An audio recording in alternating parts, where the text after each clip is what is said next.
Welcome, faithful politics listeners and viewers. If you're watching on our YouTube channel, I am your political host, Will Wright, and our faithful host, Josh Bertram, is actually out this week.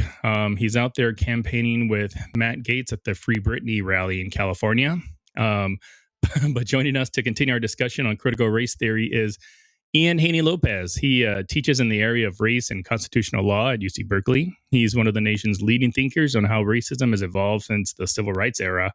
And his current research emphasizes the connection between racial divisions in society and growing wealth inequality in the United States. He's written a ton of books, one of which is called Dog Whistle Politics, which we will get into here in this conversation, where he details the 50-year history of how politicians exploit racial pandering to fracture social solidarity and ultimately to convince many voters to support rule by the rich. And lastly, he was a principal researcher on the Race Class Narrative Project, which is a project to develop an empirically tested narrative on race and class that resonates with all working people and offers an alternative to and neutralizes the use of dog whistle racism. So thank you so much, Ian, for being here today.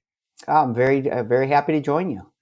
Yeah, so we have a lot of ground to cover, and I'm going to start first by just asking you, what is critical race theory, and like what are some of the origins, the history behind it? Sure. So let me start by saying, I do critical race theory. I've done critical race theory my entire academic professional career. I was first exposed to it as a law student at Harvard in the late 80s and early 90s, when I had the good fortune to study with Derrick Bell directly. He's widely regarded as one of the founding figures. It was a time of a lot of ferment, a lot of the early critical race theory standout articles that had already been published. So what is critical race theory? I would say, the best way to understand it is to ask, well, what is economics?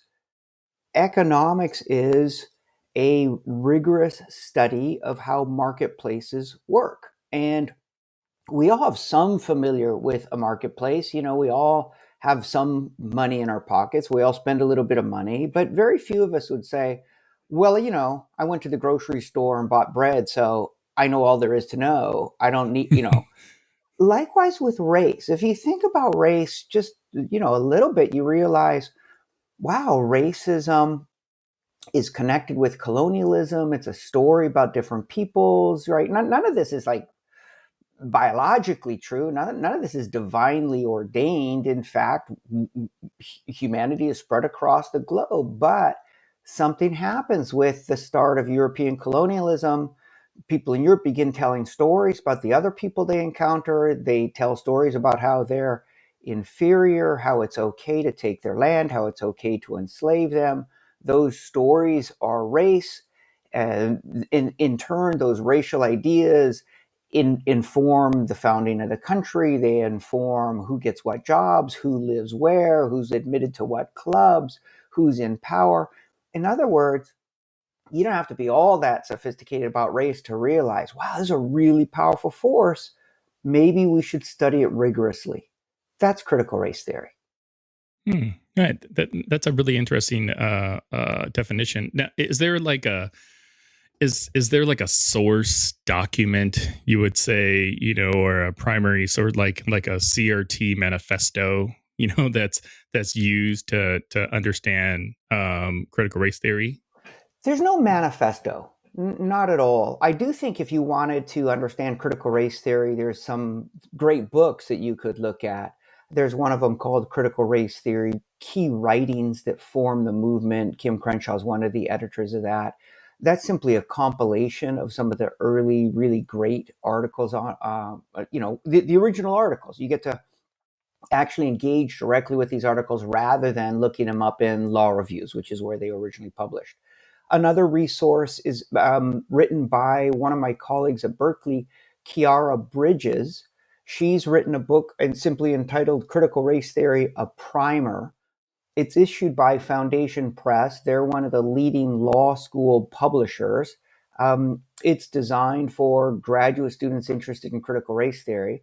I think the thing that I would emphasize there, and it's so relevant to the conversation about critical race theory today, is if you're looking at Crenshaw's book, the key writings that form the movement, or Bridges' book, Critical Race Theory, or Primer, you're really looking at scholarship that is written and geared towards a graduate student audience. This is a sophisticated, rigorous, complicated, nuanced endeavor to engage with a very powerful, uh, terrible social force. Part of what's happening today is there's an effort to reduce it to sound bites, to say, well, it teaches hate, or it's a dogma, or it has these three. It's like nonsense. That's not right. That's a complete misrepresentation of critical race theory.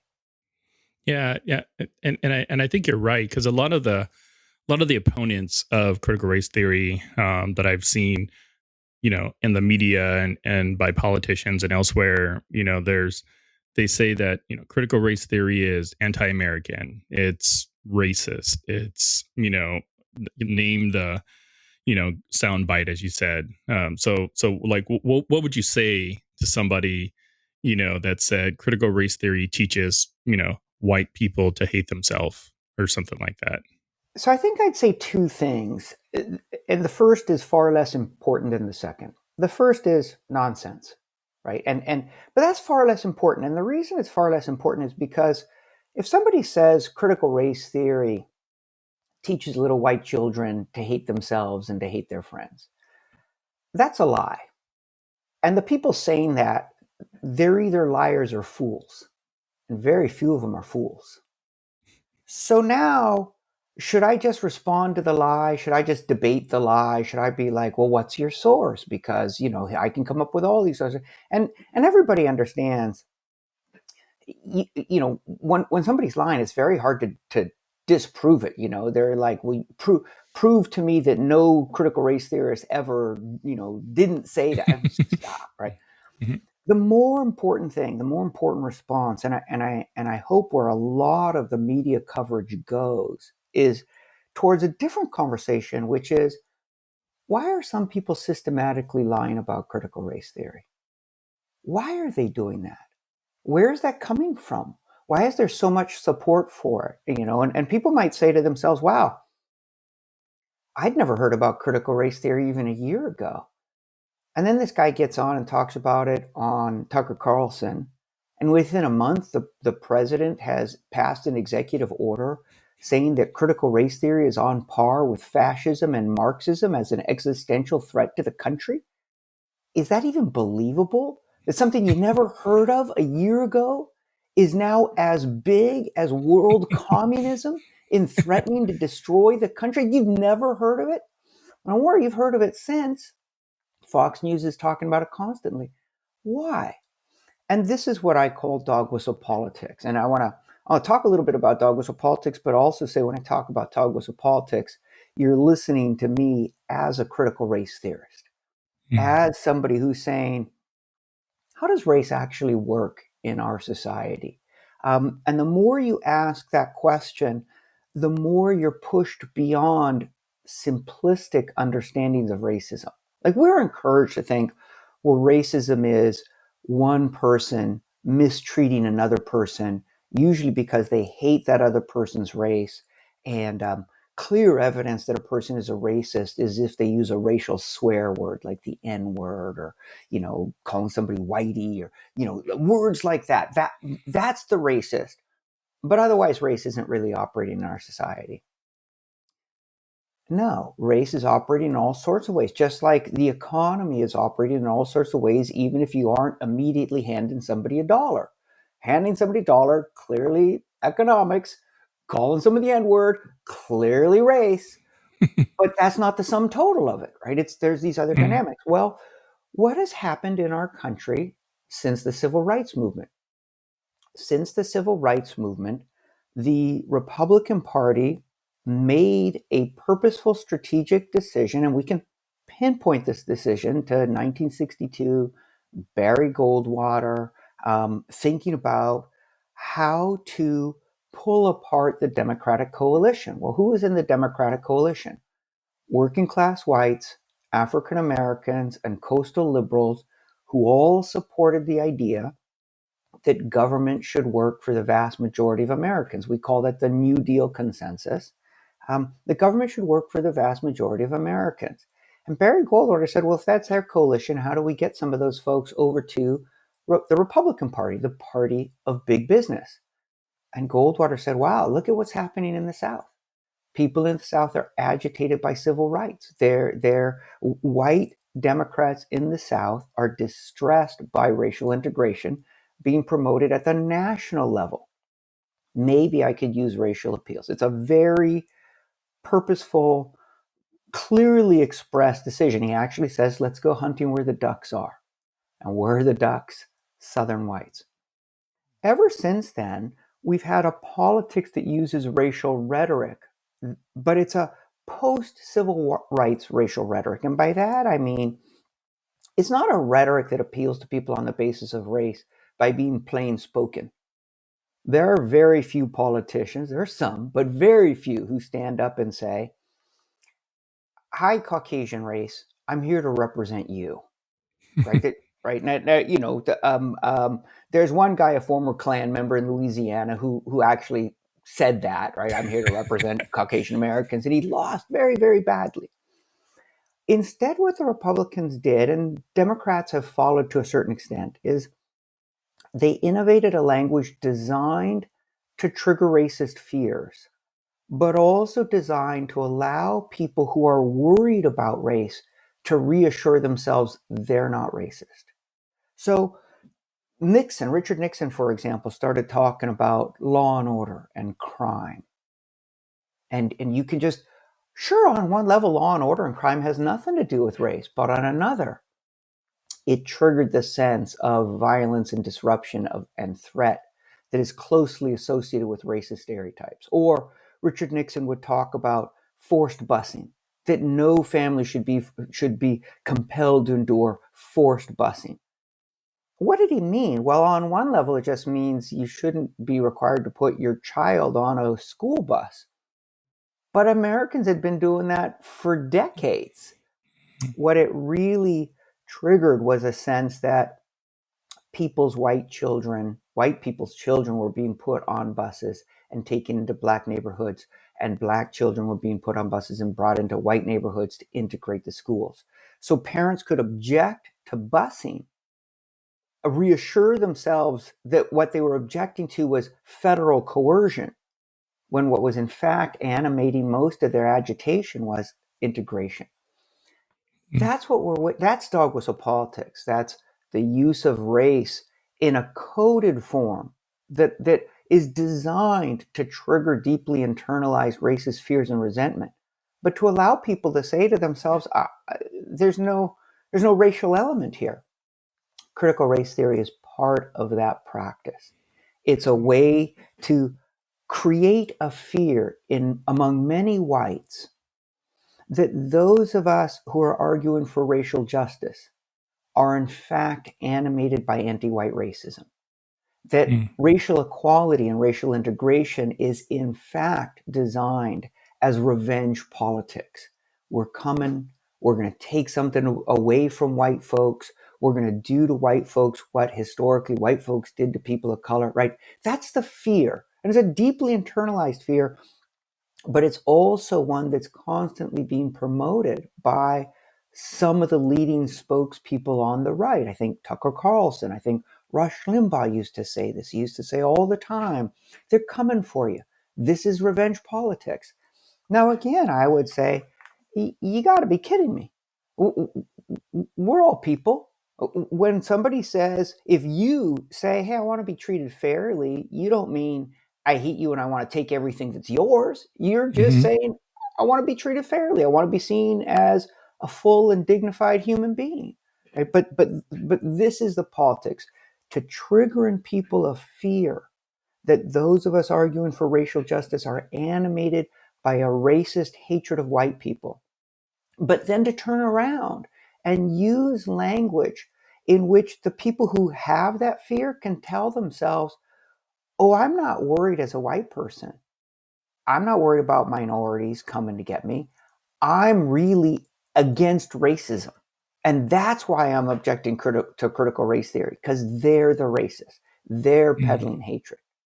I'm not responding to resentment or fear or stereotypes. I'm actually the one who's righteous and who's against racism. And these folks, and this is, for me, one of the ironies, I spent my whole life, my entire life, thinking about and working against racism. And now you get these folks who have no track record whatsoever of doing anything to promote a racially egalitarian, integrated society. And they come out and say, oh, that Ian Haney López guy, he's a racist. I'm like, come on. Which you did touch on it a little bit. And I know that for any of our listeners listening to this and they're thinking to themselves, well, I'm white and I don't have a racist bone in my body, and just for me personally, I mean, my wife is white and she's like the most caring, loving person I know, and I would think her marrying a black guy is kind of proof that she's not racist, instead of just having the one black friend, she's got the one black husband, so what would you say to that person listening to this saying, everything you're saying kind of makes sense, except, grouping kind of all whites broadly in this sort of like group of being, part of the problem, so to speak. Oh, I think that's such a great question. Listen, one of the scary things about race, but also one of the good things about race, is that we all operate with split minds, or I should say more generally, we all operate with split minds, including around race. Like, one of the things we know from psychology is that we have a conscious mind, in which we're thinking about the world around us, we're thinking about our actions, we're thinking about our values, we're goal directed. And we have an unconscious mind, which is actually doing a lot of processing to make our daily lives more efficient, right? So if you think about like all your normal routines and the way you dress, the routes you take, your unconscious mind is doing a lot of that for you. So you don't have to spend a lot of time every morning saying, do I dress as a goth, or am I more country western in the way I dress? How is that? What should I do today? Right? Like, we get into these routines, these habits. Our unconscious minds process those. Okay, well, we know that our unconscious minds are really good at pushing us to think about people like us and people who are different from us, people who are in our group and people who are outside of our group. And I want to just pause for 1 second here to say, I am absolutely not saying we are hardwired naturally to think in terms of race. And I'll get back to that in a second. What we are hardwired to do is to think about in groups and out groups. And we like and trust in groups, and we distrust and fear out groups. And you can kind of understand this from an evolutionary point of view. Mm-hmm. Who's a threat? Who's safe? Right? And that's the sort of thing that your mind is going to try and help you figure out very, very quickly. Okay. And so social psychologists have done some just mind-blowing experiments where they'll take a group of, let's say, fourth graders, and they'll have them count off 1, 2, 1, 2, 1, 2, 1, 2 in their class, right? So now you have a group of ones. Now you have a group of twos. They all know each other. They're in the same class. They all see how random the division is. But then you put ones on one side of the room, twos on the other side of the room, and you start talking to them, and the ones start trash talking the twos. And they start talking about how great the ones are, and the twos do the flip. That's what I mean by in-group, out-group, right? That is hardwired. We do that all the time. Our unconscious minds really push us in that direction. And just to stop you there for a second, is that similar to a lot of the work that like Henry Tajfel did on like identity? Because I know that he did a lot of experiments, some really awesome experiments about, self-identity, and he did something similar to what you were just talking about.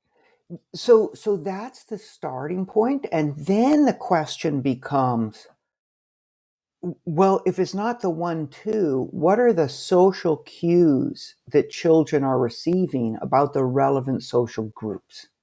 And that's where race comes in.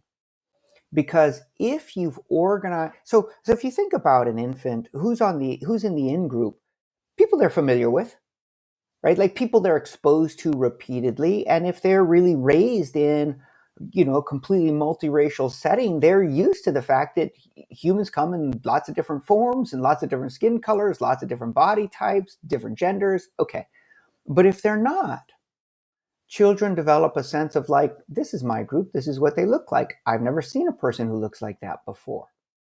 And that's just one layer of cues. And there's all the other, like, if the kid is sitting in front of a television and watching like who's represented in what different positions, all sorts of social cues. What happens is almost all of us, well, frankly, all of us internalize these ideas of different racial groups and where we belong in this racial order at the level of the unconscious. At the same time, most of us are being raised by families that say racism is wrong, racism is immoral and unjust. We all share a basic humanity and deserve to be treated with respect and dignity, right? And so now we have a conflict between our conscious minds, our conscious ideals, and our unconscious minds, um, which still bubble up with all of these stereotypes about what different groups are like. The point here, and I want to really emphasize this, the point here is not we're doomed to be racist, or we're naturally racist, or we're inevitably racist. And I think that's a lot of the way in which critical race theory has been misrepresented. The point, rather, is if you're raised in a society that emphasizes racial difference, or likewise, if you're raised in a society that emphasizes gender differences, then you've got a lot of internalized ideas percolating in your unconscious mind, even if some of those ideas, even if most of those ideas are in tension with the values that you hold consciously. And the point there is to say, okay, fantastic. Then hold on to your conscious values and use those to try and correct your unconscious biases and prejudices whenever they bubble up. And to just be honest about it. So if somebody says to me, as liberals do and conservatives do, this isn't a right-left thing. If somebody says to me, I never think about race, what I know right away is this is a person who hasn't done much work to try and figure out how to correct the sorts of stereotypes that keep bubbling up. And I know they do because, I'm raised in this society. I know what those stereotypes are.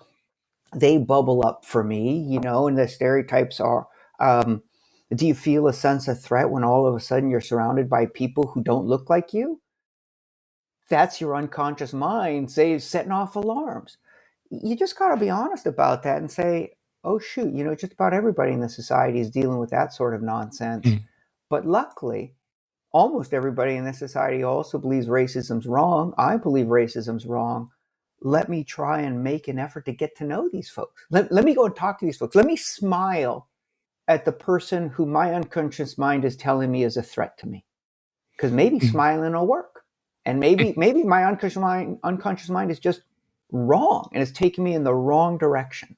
You know what's interesting about that is, so I'm former military. I deployed overseas to the Middle East. When I got back from Iraq back in 2004, I noticed a sense of racism in myself towards people that were of Middle Eastern descent. And I'm originating from Southern California. It's like a melting pot of diversity somewhat. And, I've been around folks of all kinds of ethnicities my entire life and never had never felt like I had a racist bone in my body. But like when I got back from Iraq, I felt like I did. It's like I didn't want to talk to people.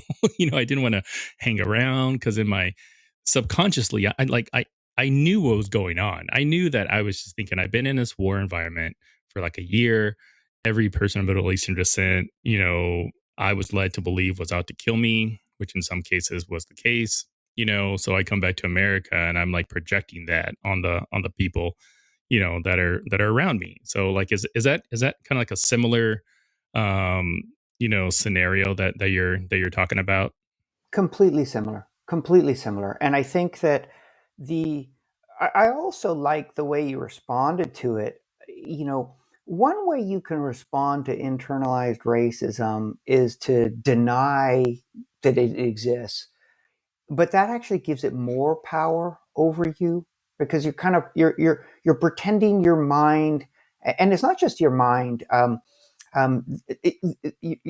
When your unconscious mind tells you you're under threat, it triggers a whole host of physiological reactions, including surges of adrenaline, right? So your mind and your body are screaming to you, you are under threat. It's a very intense experience. Now, if you respond to that by saying, this isn't about racism, I'm not racist at all, then the reality you're left with is, I'm really under threat.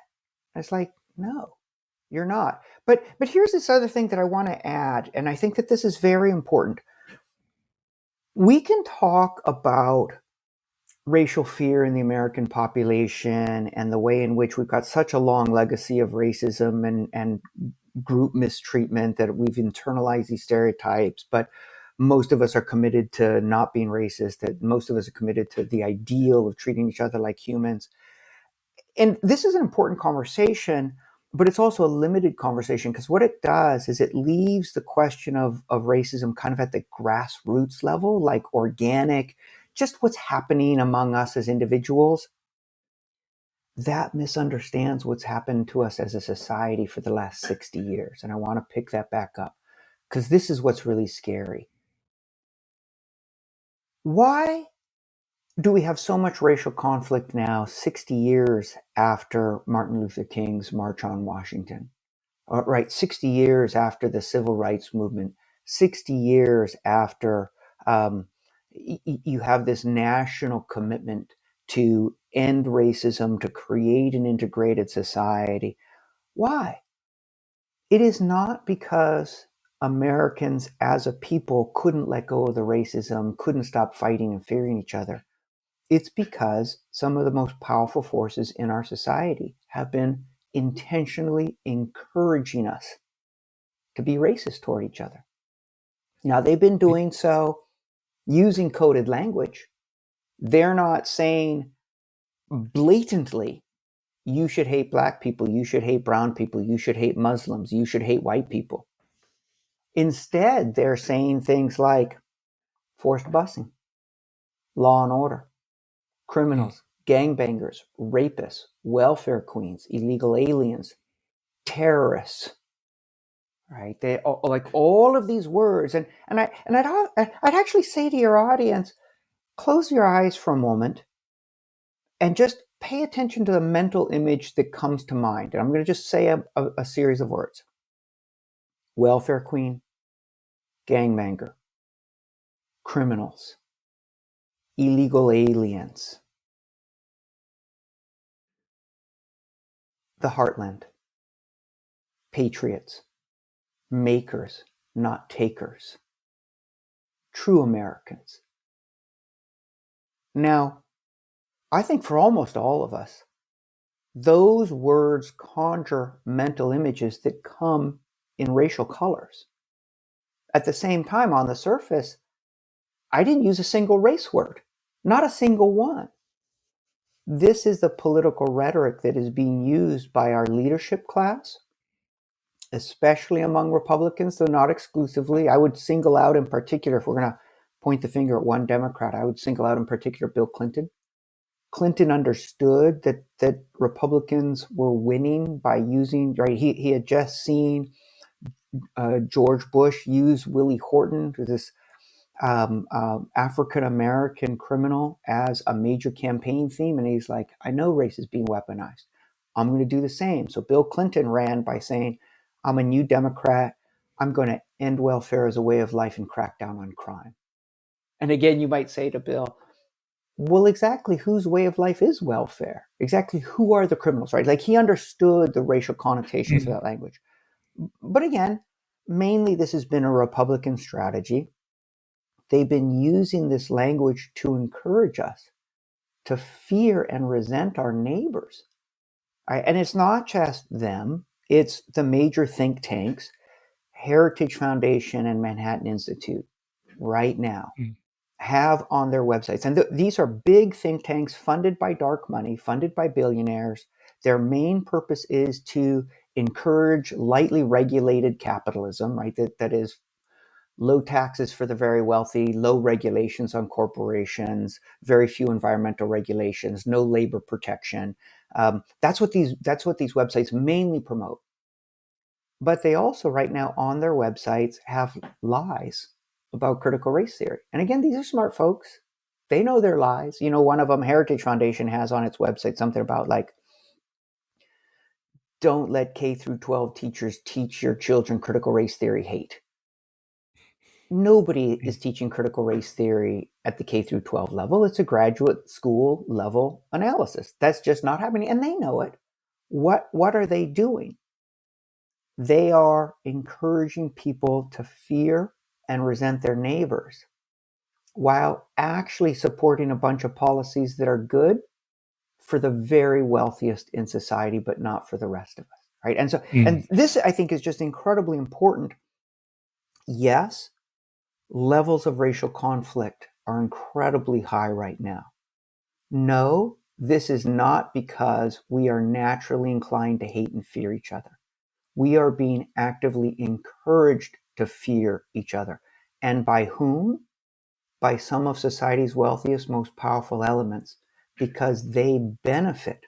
When we're too distracted by the supposed threat posed by our neighbors, we can't come together and stand up to the dark money that is pushing policies that are good for the 1/10 of 1%, that are good for the biggest corporations, for big pharma, for the petrochemical industries. We can't stand up to them because we're too busy punching down at undocumented immigrants or at Muslims or at our black neighbors. Mm. Now I want to get into a little bit about the Race Class Academy and the Race Class Narrative Project. And first tell our viewers that you're probably the first guest we've ever had that's given me homework before like the interview, which I'm glad you did because I had no idea it was out there. And on your website there's a thing that our viewers, and I'll put a link to it in our show notes for the Race Class Academy. So let's start there. What is the Race Class Academy? So the Race Class Academy is a way I like it. It's the Race Class Academy is homework. It is a course that people can take at their own pace that goes through the set of ideas I've just been talking about, but slowly, building block by building block with a bit more evidence. There's a lot more evidence in a couple of books I've written, but I really wanted to give people a way to walk through these arguments slowly and at their own pace in a way I think that can really help people make sense of what's happened to them and to their families and to their communities and to our democracy. I've done a bunch of focus groups. Yes, I'm an academic. I'm a chaired professor at Berkeley. I spend most of my time, or I spent most of my time talking to graduate level faculty and students. But about 6 years ago, 7 years ago now, I really realized that I needed to get out and talk to regular folks to try and explain to regular folks, to try and translate critical race theory ideas into accessible language. Because I think that there's these ideas that I'm talking about, I think can help save all of our families, whether we're black or brown or Muslim or white. These ideas are good for democracy. And I really wanted to try and translate them into language that regular folks use. And as I started talking to regular folks, what I realized is that people are pretty bright. They see very clearly a couple of terrible dynamics. One is incredibly high levels of racial conflict, higher than most people have ever experienced in their lifetimes. And the other is incredible economic unfairness. They might not know the specific numbers. They might not know, for example, that the top 1% has more wealth than the bottom 90%. They might not know that number, but they know that good union jobs are gone, that pensions are gone, that housing is unaffordable, that they're under incredible financial stress, right? They know that. What I'm trying to do is connect those two. And what I say to people is, listen, those two high levels of racial conflict, high levels of wealth inequality, and the rich really controlling most of the wealth of this society, those aren't independent. Those are causally connected. What the party of big business has been doing for 60 years is it's been saying to folks, fear those other people of different races. We got your back. We'll protect you from those bad, threatening, undeserving. But meanwhile, when in power, they enact policies that are really only good for the 1/10 of 1%. And I actually think Josh is really sad that he's not here to contest this, but he's not. So I'll get this in uncontested. Donald Trump campaigned on themes of racial resentment. Build a wall. Mexicans are rapists. Who are these black protesters here? Somebody punch them out, right? Like, telling the police, hey, brutality against black people that you arrest, don't put your hand on their head. Don't protect them. Go ahead and be rough, mistreat them. What did he actually do as policy? Passed the largest tax cut in the history of this country for the top 1% and for corporations. Trillions in tax cuts for the very rich that he partially disguised by raising taxes on working and middle class people.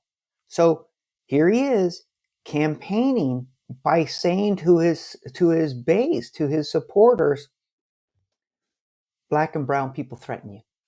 They're the real danger in your life. And then governing by saying, and here's trillions for the billionaire class. That's what's happening to us. And when I started saying that to folks in 2015, 2016, people got it. People said to themselves, oh, divide and conquer. I understand divide and conquer. I've seen it in my family. I've seen it in my church. I've seen it in my workplace. I just didn't know that this was playing out at the national level, but that's what's happening to us. That's Race Class Academy.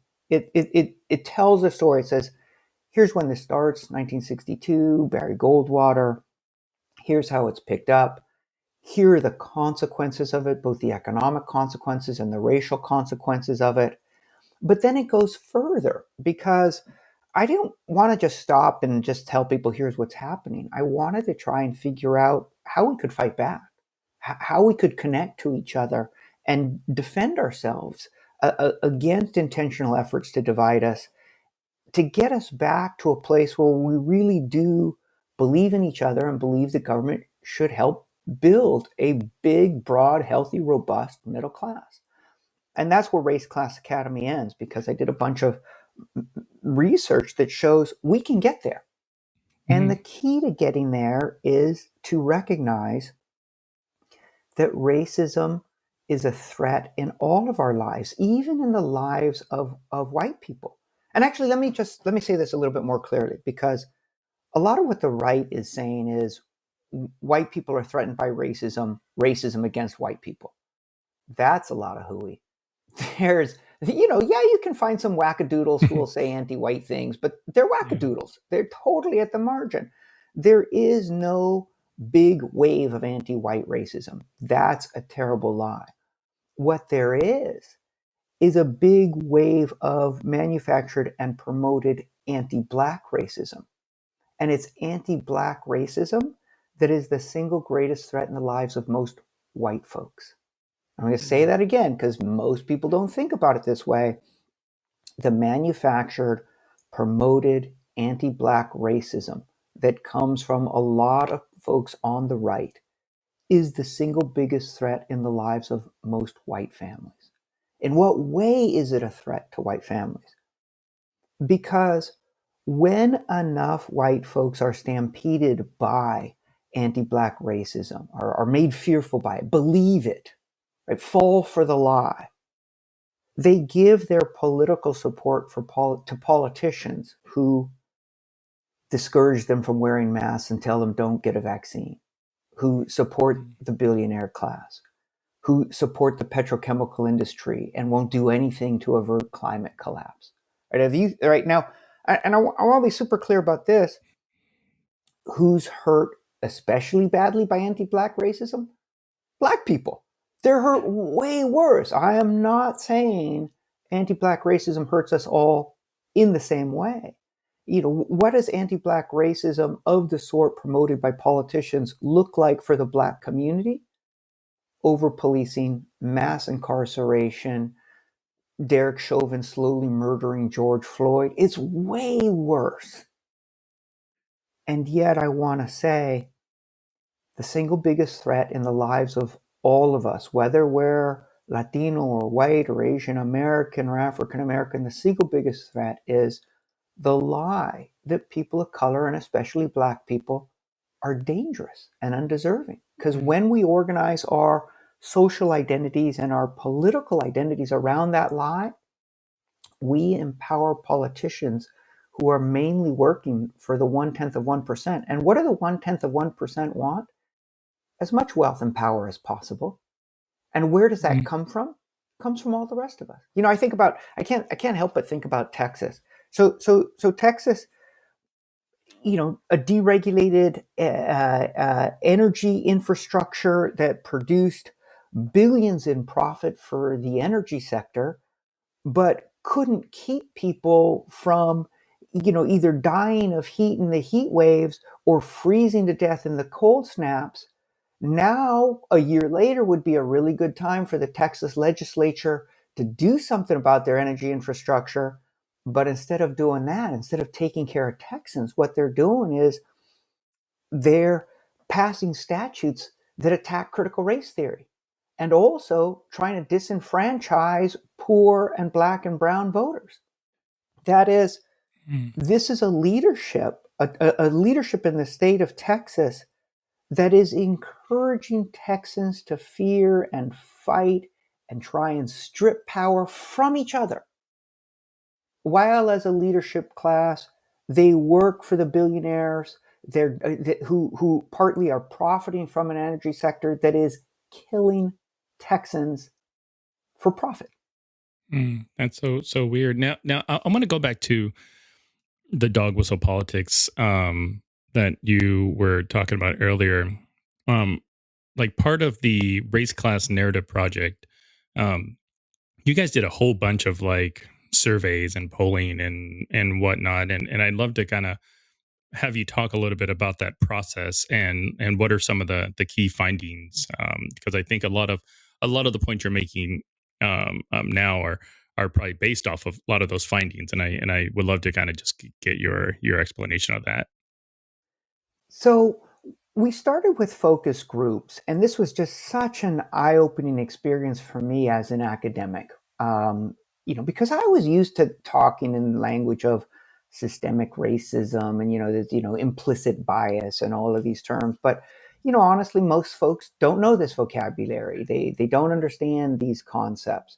But what I did find is that in these focus groups, people really understood the idea that we're in racial conflict, but also want a society in which we're equally respected and seen as imbued with dignity.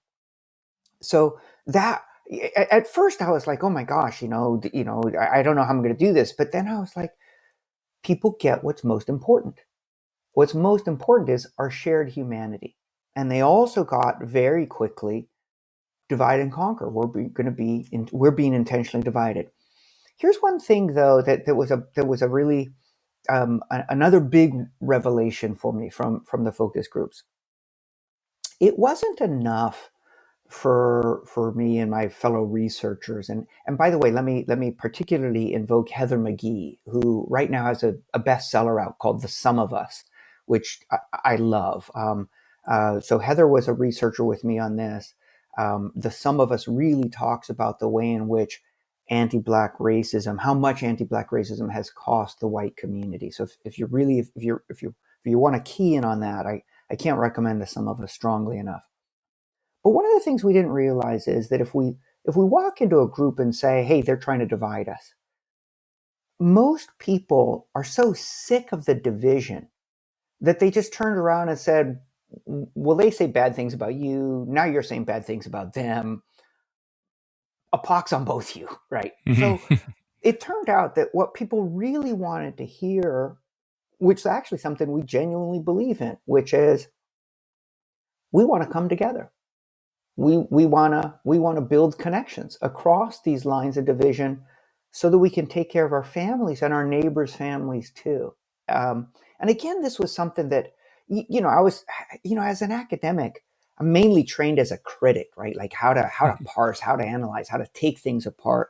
So it was really in some ways uplifting and energizing for me to talk with regular folks and hear back from them.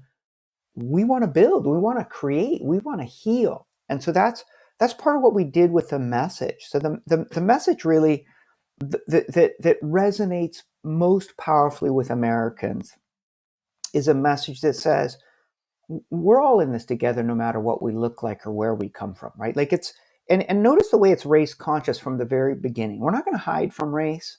We're going to talk about it, and we're going to center it in a way that's true to our conscious minds, our ideals. That we're in this together. It doesn't. We're just trying to do the best we can by our families. You can be black or brown or white. You can be fifth generation or a newcomer. You can be Muslim or Christian. It doesn't matter. We know that almost all of us here are trying to do the best we can by our kids, by our communities. So that's the first point we make. Then the second point is, but some people are trying to divide us. They're trying to say we should fear this group or fear that race. And when they do, then we don't see clearly the way they're rigging the rules for their dark money funders. We don't see clearly. We don't have enough power to stand up to the things they do to make sure the economy works for the wealthy and not for the rest of us. That's the second point. And that's where we say to people, we know there's a lot of divisive rhetoric out there. Look behind it. That's such an important point. Look behind it. Look behind the rhetoric. Don't just debate the lie. Are those people dangerous or not? Ask yourself, why are they always telling me those people are dangerous? Look behind the lie for the motive. And then the third thing we say, and this is the third part of the message, is come together, especially across those lines we are being told divide us, especially across those lines. Extend your arm, reach out, shake hands with those people, sit down for a meal with those people, because together we can build enough power so that we can take care of your family and their family as well. We can take care of all of us, right? And this basic structure, we're all in this together, no matter our color, no matter what we look like. Some people are trying to divide us, and when they succeed, they rig the rules for the very rich. When we come together, we can reject that division and build power with each other and take care of our families and build a society in which we can all thrive. That's what the American people want to hear. And I want to be really clear about this. Why do they want to hear it? Because it's true. Because it's true both to what's happening to us that keeps us apart, and it's also true to our highest values and aspirations, to what we know and believe in our hearts. That's really good. So how do you broach the subject of everything that you've talked about, with lay persons that might, not know anything about, critical race theory or anything like that, and I'll like from my Christian background. So I'm a believer. Um, some would say I'm an evangelical. I don't really know how true that is, but But it's like if I were to talk to people about my faith, like I'm not just going to go up to somebody and be like, you need to believe or you die, you know? Like like generally there's like a building of a relationship, and then they sort of see the effect it's had on my life, and then I kind of just hope that they would just ask me questions, because that takes all the work off me, um but like how would you broach, the topic of this to, say an avid Fox News watcher? Great question. Let me answer on a couple of different levels.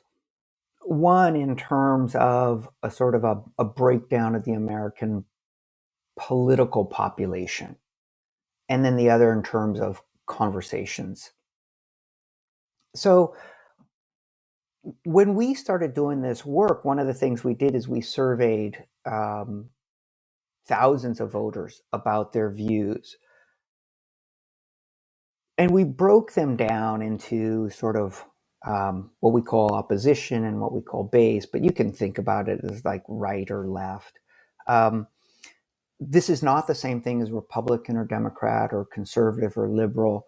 We were asking a specific set of questions because what's been happening is what I call the right, the sort of Barry Goldwater, want government to work for the rich kind of folks. They've been telling a coherent story.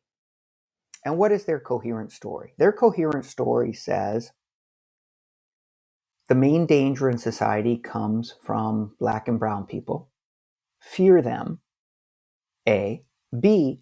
Hate government and hate liberals because they racially betray white people by supporting Black and brown people, either because they're promoting racial integration or promoting affirmative action or promoting civil rights or giving them welfare or leaving the borders open, whatever it is. Fear and resent people of color, hate government. And then C, since you can't trust your neighbors and you've been betrayed by government, you're basically on your own. Buy a gun, do the best you can in the marketplace. Trust those who succeed in the marketplace. Trust the job creators, right? It's a coherent story. Fear and resent people of color, hate government, you're on your own, trust the marketplace. Okay? So we asked people a series of questions about their ideas, and about 18% of Americans agree with all three of those elements. Don't like people of color, hate government, think that the marketplace is the only place where you can really succeed, and that the rich are awesome and have succeeded in the marketplace because they're just more awesome than the rest of us. That's 18%. They are steeped in a coherent worldview. I think it'd be really, really hard to move those folks. Right? It's very hard to reach them. Now, there's this other set of folks who are about 22%. So more or less the same, slightly larger, but more or less the same. Each of them are about 1/5 of the American population who feel warmly towards people of color, who believe government should regulate the marketplace and should create routes of upward mobility, and who worry that the marketplace has less to do with success in the marketplace has less to do with how hard you're working and more to do with how the system is structured, right? So these are folks who say, man, a lot of us are working 60, 70 hours a week. And the vast majority of those folks can barely afford food and shelter. So don't tell me that the people who are rich because they're more awesome, that they work harder. We know the vast majority of us are working 2-3 jobs, but we're not getting ahead. There's something wrong with how this is structured. Okay, so this too is a coherent worldview. It's like we feel warmly towards our fellows, including people of color, really think government should work for the broad middle class, worry that the marketplace is structured so that those who get ahead, it doesn't really reflect how hard you're working, and it should. Okay. So you got 1/5 and 1/5. That leaves about 3 and 5 people in this conflicted middle. And what's important to recognize about the conflicted middle is they're not centrist in the sense of considered both sides and have arrived at a thoughtful, nuanced middle position. Not at all. The conflicted middle are people who bounce back and forth. In one moment they'll say, it drives me crazy the way welfare queens get stuff for free. And the very next breath, they'll say something like, but nobody should go hungry in this country. And if government is going to tax me to make sure that children are fed, I'm glad to pay those taxes. Right now, these are two very different statements. Okay. That's the conflicted middle. Those are the folks that we can talk to. If somebody's way over here in the, I don't like people of color, I hate government, the rich are just more awesome than the rest of us. Okay, you're not making progress with them. They're just too steeped in this other worldview. But that's 60%. They are available. Now let me switch to the second level. You're so right to highlight the importance of just talking to people, right? That just engage in a conversation. And in fact, more and more you're seeing groups adopt talking to each other as political strategy. There's a group called Down Home North Carolina that I had the honor to work with. Down Home North Carolina is trying to organize people in rural North Carolina. Now it's majority white, though, Latinos and African Americans as well. What's their organizing strategy? Go door to door, knock on people's door and say, hi, I'm your neighbor. What are you interested in? What are you worried about? Oh, healthcare? Me too. Oh, you think that healthcare is not available because there's too many illegals clogging the system? Do you know anybody from a different country? Have you ever actually seen that? I know what it's like to not get healthcare. It's frustrating. It's scary. Have you experienced that? I wonder if it's, and just have conversations. And it's really, really effective. The other thing I'd say about Down Home North Carolina and these conversations is, and one of their organizers said this to me, and it just blew me away, but I think he's so right. The most radical thing he was doing was actually knocking on his neighbors' doors and asking them to come to the front door and talk to him. And at first I was like, well, that's just being social. But then I realized, actually, he said this to me. He said, this was a foolish statement. He said, the most radical thing I'm doing is knocking on people's doors and asking them to come to the front door and talk to me. But sometimes Fox News is just playing too loudly in the living room. And he actually meant that as a metaphor, like literally true, like they can't hear the knocking, but also metaphorically, because what the message from Fox News is, you better bar your door, you better buy a gun. Your neighbors are a threat to you, especially if you don't know them, if they're unfamiliar, if they look different. Fear your neighbor. Don't answer that door.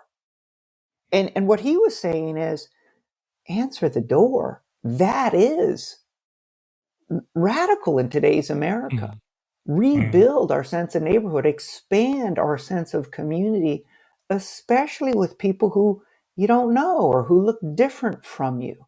Right. And so this I think is one of the power of just talking to each other and really making an effort to talk to people who you've been told threaten you.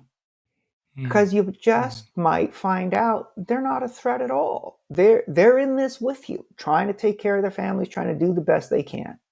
Wow, that's intense. So my last question is, I asked this of Daniel when we spoke about, is it a good thing or bad thing that CRT is in the news lately? And he kind of joked. He's like, if you had told me 5 years ago that it would be sort of like in the public discourse, yeah, he would have called me a liar. And I'm curious on like how does this all end, in the sense of, we got a lot of misinformation about what critical race theory is.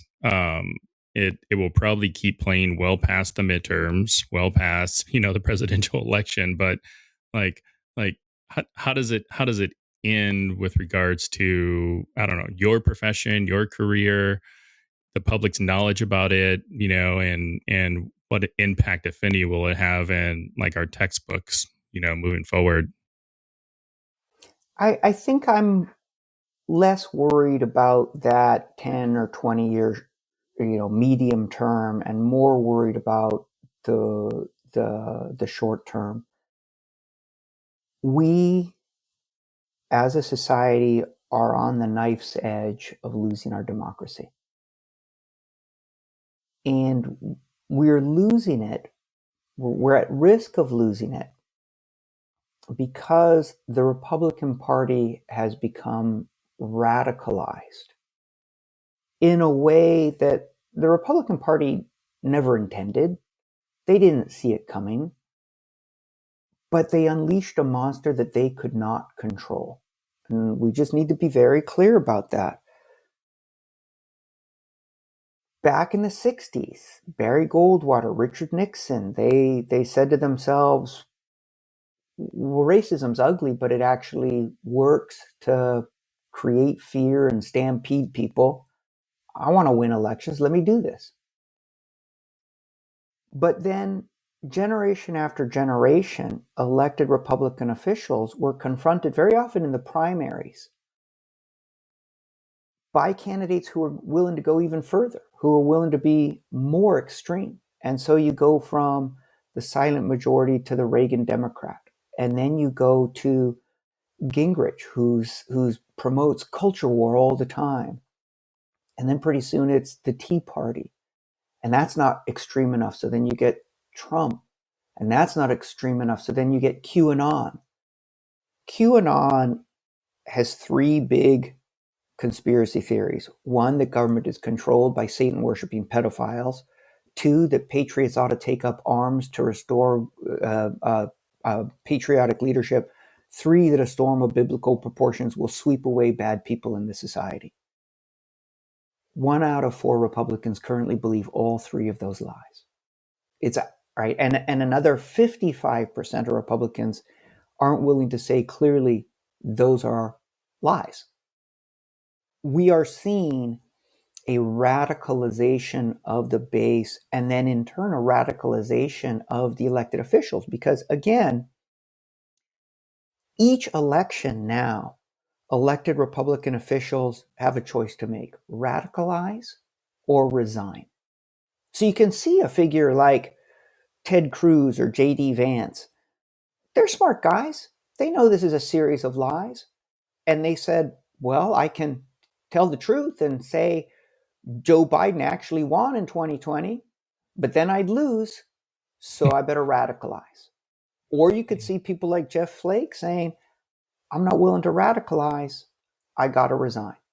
But the net result of that is we have a political party, the Republican Party, in which the vast majority of its elected officials are committed to anti-democratic lies. And one of them is the lie that massive fraud stole the election. The other, and probably, and this is inseparable, but the other and more dangerous anti-democratic lie is that an enormous swath of Americans don't deserve to be Americans.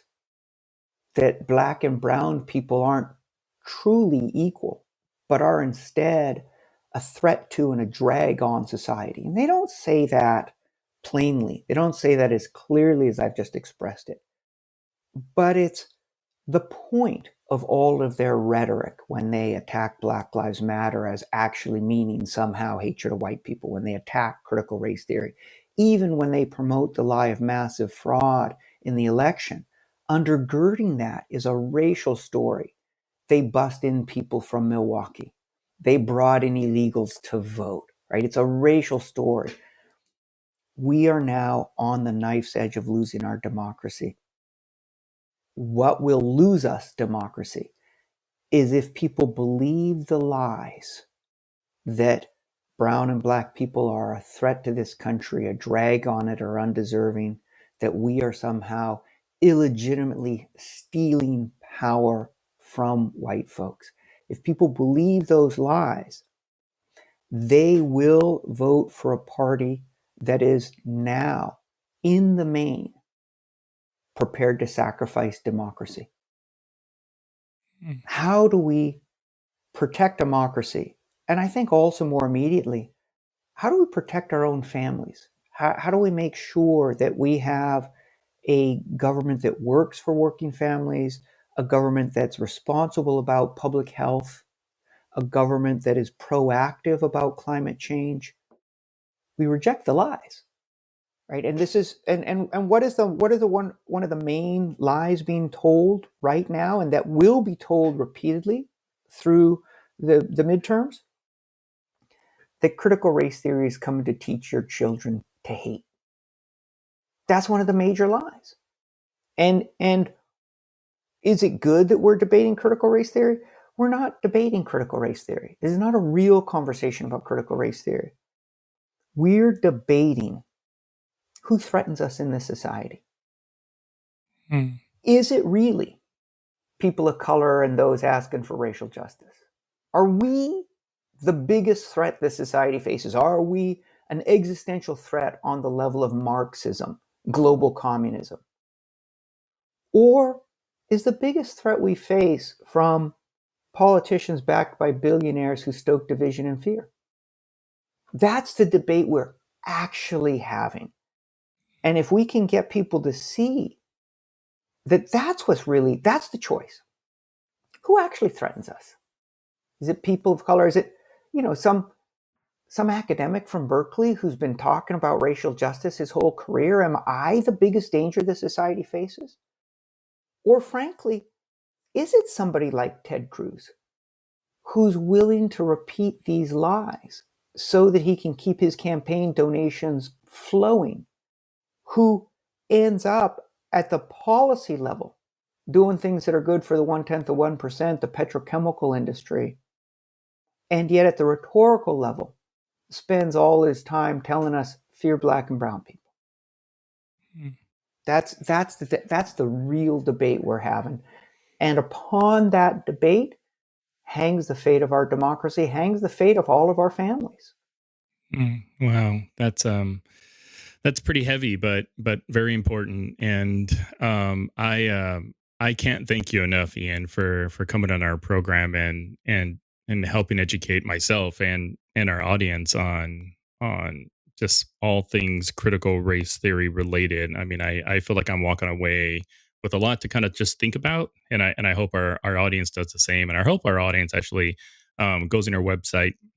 Like I said, I'll put the link to the Race Class Academy and checks it out for themselves, and and just use that to kind of engage other people and have conversations. And yeah, thank you for everything that you brought to the conversation, Ian. It was wonderful. Thank you, Will. Thank you so much for engaging. I really appreciate the conversation. All right, thanks so much, and thank you, listeners. And we will see you next week.